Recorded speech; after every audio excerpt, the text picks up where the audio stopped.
Hey, and welcome to the complete guide to playing a winning set to Zamasu Fused, the new Blue Fusion World leader. And in today's video, we'll be going over a solid deck list for this new leader, as well as discussing this deck's overall playstyle, cool card synergies, optimal sequencing, and some counters you should definitely keep in mind. Starting with the leader himself, a 15k draw leader that doesn't awaken until 3 life or less. But when it does awaken, it becomes a powerful 25k swinging leader at the cost of draw.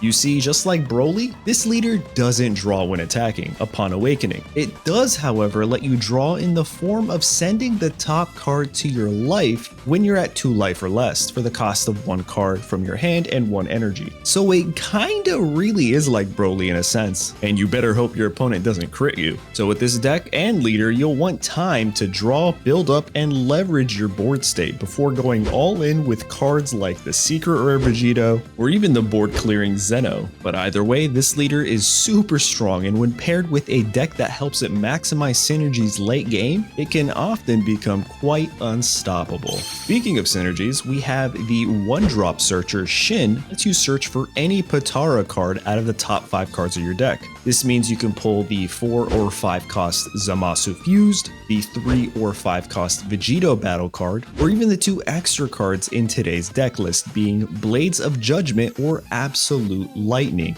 my all-time new favorite removal card. Other synergies are the 5 cost Zamasu we were talking about earlier, who has a when KO'd ability to summon a 6-drop card from your hand. Now this can be your 6 cost Zamasu Fuse, but the problem is it's dependent on your opponent knocking out your 5 cost Zamasu. Or is it? Well, thanks to this brand new 3-cost Beerus card, you can KO your own battle cards when attacking, and also bounce an opposing battle card to your opponent's hand, meaning you get a ton of value from your deck, as long as you draw the right cards. And speaking of drawing the right cards, we have a ton of cards that help you draw. So let's dive into the deck list and how to play this deck optimally per turn. Now, depending on your starting hand, you can either start with Shin to draw for your Zamasu Fused cards for later, or even start drawing from your deck with Pan. We do have the Self-Awakener Mai, but honestly, I'd recommend holding on to that one once your opponent brings you down to at least like 5 life, because they could end up stalling you out there. Then on turn 2, you can play your 2-cost Zamasu or your 1-cost Goten to bounce an opponent's 2-cost card, but now your leader should be at 7 life, assuming your opponent only swung once. Then by turn 3, you can play your 3-cost Beerus or another Zamasu plus Mai, depending on if you are at 5 life or less. It's really flexible here. The point is you want to get your Beerus on the field and keep them safe. Alternatively, you could just play your 3-drop Vegito to bounce an opposing 2-cost back to the opponent's hand if Vegito's permanent ability is activated. And by turn 4, you either play your 4-drop Zamasu, your Beerus, and a Mai to self-awaken, or pretty much whatever you want. Just make sure you are capable of awakening